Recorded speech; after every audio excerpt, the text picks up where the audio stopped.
ये देखिए एक आम का पेड़ भी है और ऐसे कई पेड़ यहाँ पर हैं, लेकिन एक आम का भी पेड़ है और इसमें फल भी लगे हुए हैं और बहुत ही कहा जा सकता है कि बड़ी हवेली है अपने आप में। एक कोठी का दूसरा गेट है, उधर जो साइकिल खड़ी है हाँ। उसको खोलेंगे, दूसरे पोर्शन जाएंगे, उसमें भी इतने ही आपको कमरे मिलेंगे, इतने ही कुएं मिलेंगे। इस तरह से 7 आंगन है इसमें। अच्छा, सातों में बारादरी होगा? सातों आंगन में बारादरी है, जहाँ पर बैठ करके लोगों को संबोधित किया जा सकता है, मीटिंग की जा सकती है, बैठक किया जा सकता है। ये अपने आप में व्यवस्था थी। पूरी कोठी में यहाँ चढ़ने के बाद पूरी कोठी में आप भ्रमण कर सकते हैं। जैसे ऊपर से देख रहे हैं ना, उस पोर्शन से इसमें आना हुआ तो एक ही रास्ता है, सब आएंगे जाएंगे, आने जाने के लिए सब सारे कमरों में जाने के लिए रास्ता है ऊपर से। अच्छा, ऊपर से एक दूसरे में से अटैच है, ऊपर से जाने के लिए रास्ते बने हुए हैं। मगर ये केवल राजमहल राज खानदान के लोग जा सकते हैं, आम लोगों के लिए प्रतिबंधित है। आम लोगों के लिए प्रतिबंधित है। तीसरे आंगन में शस्त्रालय, पुस्तकालय, ये सब सारी व्यवस्था कराई गई है इसमें। और सब जितनी पुस्तक उस समय के हैं, जब लगभग 200 साल से खुलवा ही नहीं किया तो क्या स्थिति हुई होगी पुस्तकों की, समझ सकते हैं देख रेख के अभाव में। अच्छा, 200 साल से खुला नहीं। अच्छा, यहाँ पर आप बता रहे थे कि राष्ट्रपति उस समय थे, कौन सा? शंकर दयाल शर्मा जी आए थे।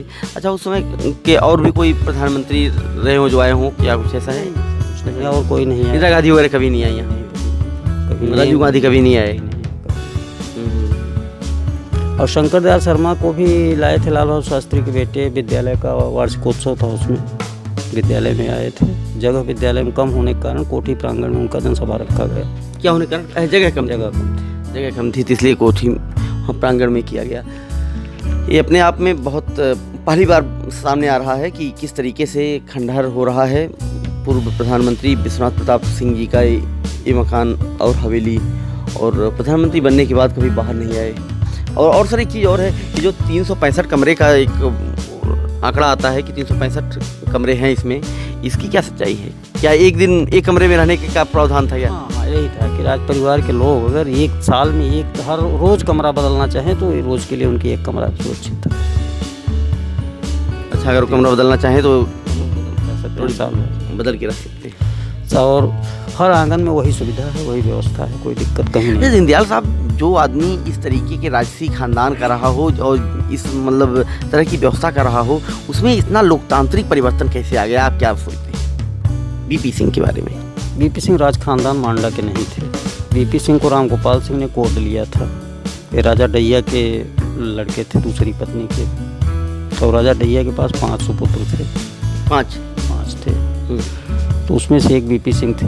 बीपी सिंह यहाँ आए क्योंकि इस खानदान, इस परिवार के थे नहीं, इसलिए हम समझते हैं संभवतः इस मांडा से उनका कोई मोह माया नहीं था। पद पर रहते हुए उन्होंने कभी मांडा की ओर देखा नहीं, कभी कोई कार्यक्रम नहीं बनाया, चाहे मुख्यमंत्री रहे हों, चाहे वित्त मंत्री रहे हों, चाहे वाणिज्य मंत्री रहे हों, चाहे प्रधानमंत्री रहे हों। जब भी मांडा आए वो चुनाव के समय आए या अन्य कार्यक्रमों में आए, जब पद पर नहीं थे। अच्छा, जब वो यहाँ पर लोकसभा चुनाव लड़ रहे थे तब यहाँ रुकते थे? लोकसभा चुनाव लड़ रहे थे तो रात्रि निवास तो करते थे, यहाँ आते थे। और उस समय जनमोर्चा का जब चुनाव लड़ रहे थे तो बहुत ही क्रिटिकल और ऐतिहासिक चुनाव था। इसी कोठी के प्रांगण में एक तरफ सुनील शास्त्री उनके प्रतिद्वंदी रहते थे, दूसरी तरफ बीपी सिंह रहते थे। दोनों के वर्करों की गाड़ियाँ इसी फील्ड में एक साथ खड़ी होती थी, अलग अलग झंडों में। सुबह जब प्रचार के लिए निकलते थे, सुनील शास्त्री बीपी सिंह को चरण स्पर्श करके निकलते थे। तो वो अलग किस्म का चुनाव था, ना उस तरह के राजनेता रहे, ना उस तरह का चुनाव रहा। अच्छा, एक किसी से अगर आप कुछ सुने हो तो ऐसा बताएं कि विश्वनाथ प्रताप सिंह का बचपन कैसा रहा होगा? बीपी सिंह का बचपन तो बुजुर्ग लोग बता सकते हैं, हम नहीं बता पाएंगे। और बुजुर्गों से बात आप ही कराएंगे, मांडा में तमाम बुजुर्ग मिल जाएंगे।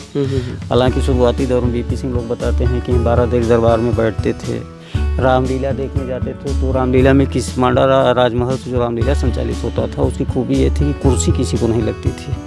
आम सब लोग नीचे बैठते थे। महिलाओं और पुरुषों के लिए अलग अलग रस्सियाँ बनी थी। बीपी सिंह भी देखते थे तो ज़मीन पर बैठ के देखते थे आम लोगों के साथ। बचपन मैंने 1-2 बार बीपी सिंह को रामलीला देखते देखा है, ज़मीन पर बैठ करके। देखिए, ये खूबी होती है।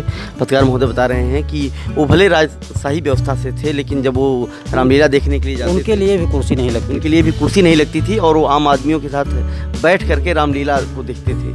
और ये उन आंखों से 1-2 बार देखा है, ज़मीन पर बैठ के रामलीला देखते।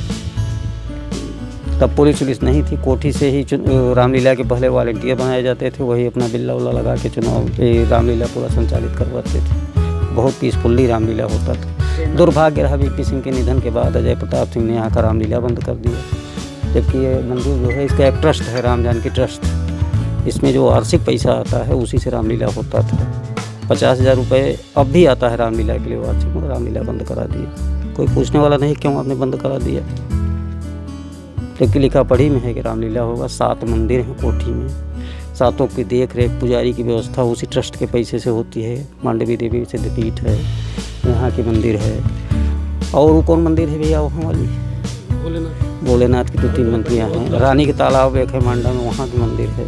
7 पुजारी रखे जाते हैं वहाँ से, मगर सब ऐसे नाम के। अब कोई पुजारी नहीं रहता है? अभी रहते हैं पुजारी तो सब नियुक्त हैं, मगर पुजारियों का वेतन आप सुनेंगे न्यूनतम दैनिक मजदूरी की आवाज़ उठाने वाले वीपी सिंह के यहाँ जितने मंदिर हैं उन पुजारियों को मैक्सिमम 1500 रुपये महीना मिलता है।